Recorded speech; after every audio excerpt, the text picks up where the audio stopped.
తో ఇక్కడ ఉన్నటువంటి ఈ ప్రాంత వాసులను మంత్రముగ్ధులు చేసే విధంగా కూడా కార్యక్రమాలు నిర్వహిస్తున్నారు. మరోవైపు మిరియాల్ రామ్ కూడా ఇక్కడికి వచ్చి అంటే వీళ్ళు ముగ్గురు కూడా అంటే రోజు 3 రోజుల పాటు జరిగేటువంటి ఈ కార్యక్రమంలో రోజుకొకరు అంటే ఒక రోజు మంగ్లీ, ఆ తర్వాత మరుసటి రోజు శివమణి, ఆ తర్వాత మిరియాల రామ్, ఇలా ముగ్గురు కూడా ఇట్లా ఇక్కడ ఈ గండికోట ఉత్సవాలను అంటే గండికోటకు సంబంధించినటువంటి ఏదైతే చారిత్రాత్మక నేపథ్యం ఆ నేపథ్యంలో చారిత్రాత్మకతను ఉట్టిపడేలా అంటే అంటే గతంలో రాజుల కాలంలో రాజసం ఉట్టిపడేలా కూడా ఈ కార్యక్రమాలు జరిగే విధంగా కూడా అటు అధికారులు ఇప్పటికే ఏర్పాటు చేస్తున్నారు. మరోవైపు ప్రేక్షకులు వీక్షించే విధంగా కూడా అటు పెద్ద ఎత్తున అంటే వీఐపీలు కూడా పెద్ద ఎత్తున ఇక్కడికి వచ్చే అవకాశాలు ఉన్నాయి. అదేవిధంగా చివరి రోజు సీఎం చంద్రబాబు కూడా వచ్చే అవకాశాలు ఉన్న నేపథ్యం కాబట్టి అటు పెద్ద ఎత్తున ఏర్పాట్లు చురుగ్గా సాగుతున్నాయి. ఈ 3 రోజుల పాటు ఉత్సవాలను అత్యంత ఘనంగా నిర్వహించాలి. అదేవిధంగా ఏదైతే ప్రపంచవ్యాప్తంగా ఏదైతే ఇక్కడ ఉన్నటువంటి గండికోట చరిత్ర చాలా గొప్ప చరిత్ర,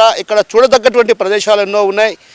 మినీ చార్మినార్, అదేవిధంగా బందీఖానా, ఒకవైపు ఏదైతే మరి దేవాలయాలు మాధవరామ స్వామి, రంగనాథ స్వామి ఆలయాలు, అదేవిధంగా అక్కడ ఉన్నటువంటి లోయ ప్రాంతం అంటే సాధారణంగా లోయ ప్రాంతం అంటే ఒక రకంగా నది ప్రవహిస్తుంది, పెన్నా నది అంటే పర్వత శ్రేణుల నడుమ నది ప్రవహించేటువంటి ప్రాంతం అంటే